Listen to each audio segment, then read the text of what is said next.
dear friends. So today I'm going to tell you a story from Pooh, a perfect little piglet. One winter afternoon, not long after lunchtime, Piglet found himself hurrying through the 100-acre woods. He was on his way to Pooh's house for a tea party and he didn't want to be late. Oh bother, he huffed, wishing his legs were longer, but soon enough he was knocking on Pooh's door. "Come in," called Pooh. Standing on his tiptoes, Piglet reached for the doorknob to let himself in. "Hello, Piglet," Pooh said cheerily. "Have you been running?" Piglet nodded, trying to catch his breath. As Piglet made himself comfortable, Pooh carefully set the table. "Piglet, would you mind taking down the teacups?" Pooh asked as he busied himself with a jar of cookies. "They're in the cupboard, right behind you." Piglet opened the cabinet door, but he didn't see any teacups. "They're on the top shelf," Pooh said, helpfully spreading honey on a cookie. Piglet stepped back and looked up. There were teacups in a neat row high above his head. Piglet glanced over at Pooh, then back to the teacups. Then he jumped as high as he could, stretching to reach inside the cupboard. "Are you alright?" Pooh asked, for Piglet had knocked over a stool on the way down. "No, I'm not, Pooh. I'm too small to run fast and too small to reach teacups," Piglet said sadly. "Folks who are little can't do anything right." Pooh set Piglet's stool straight and then brought down the cups. "What about bees?" Pooh said thoughtfully. "Bees?" Piglet repeated. "Bees are much smaller than you are," Pooh said, "and they do something very important. They make honey." Piglet thought about this as he drank his tea and ate his cookies. Pooh was right. He decided bees were important. "But I'm not a bee," Piglet sighed as he walked home. "There's nothing special about me." Suddenly, a cold wind blew around Piglet, whisking his little hat from his head. Piglet watched it disappear into the woods as the snow began to fall softly all around him. "Yahoo!" boomed Tiger's familiar voice as he bounced out of the trees holding Piglet's hand. "Is this yours, Piglet?" "Thanks, Tiger," Piglet said, taking back his hat.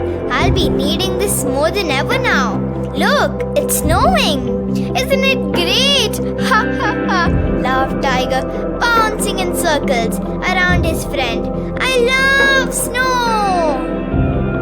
Piglet looked down at his mittens.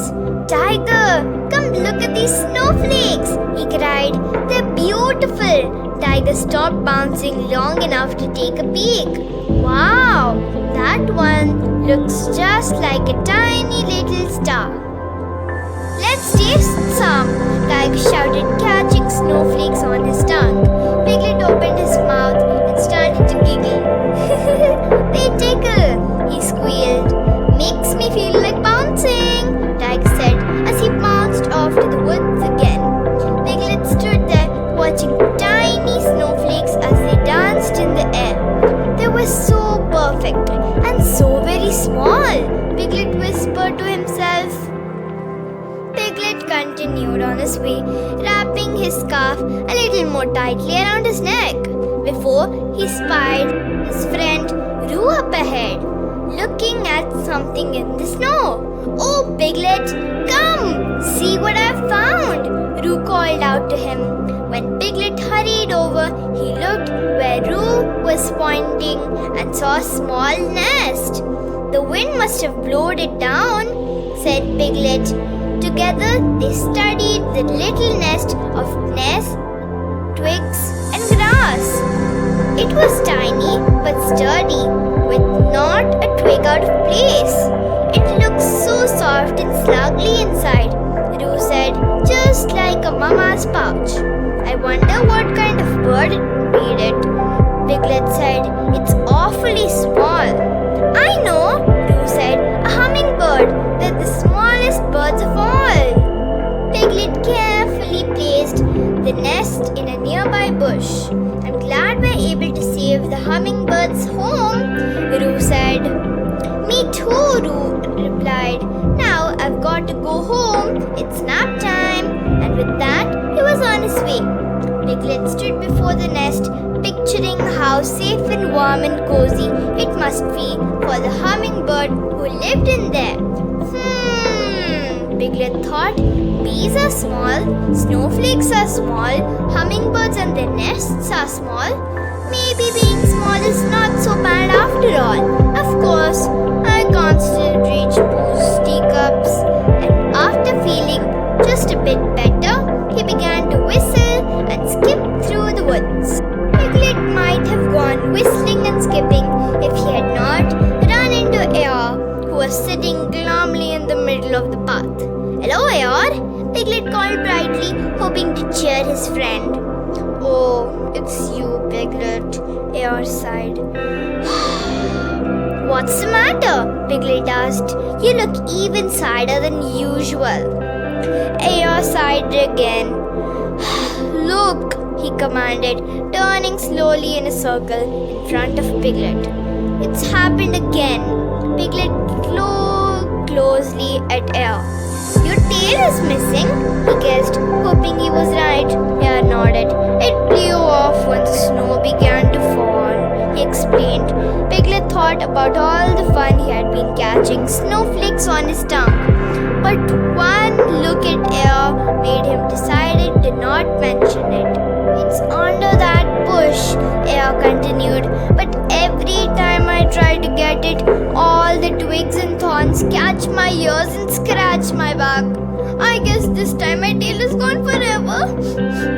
Don't worry, Eeyore, Piglet reassured him. I will get your tail for you. And marching up to the bush, Piglet took a deep breath and crawled underneath.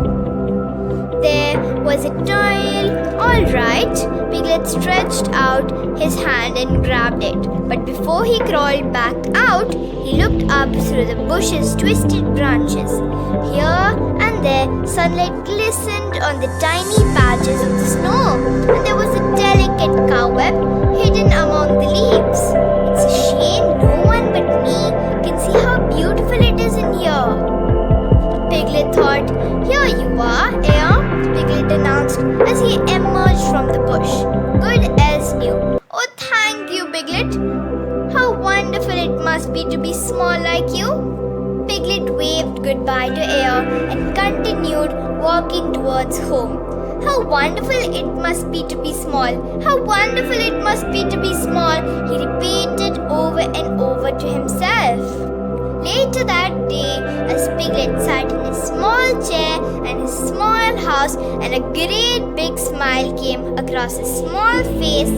Yes, I do believe it is wonderful to be small indeed, he decided at last. The end. I hope you like the story, and please like and subscribe to our channel to watch new videos every day. Goodbye.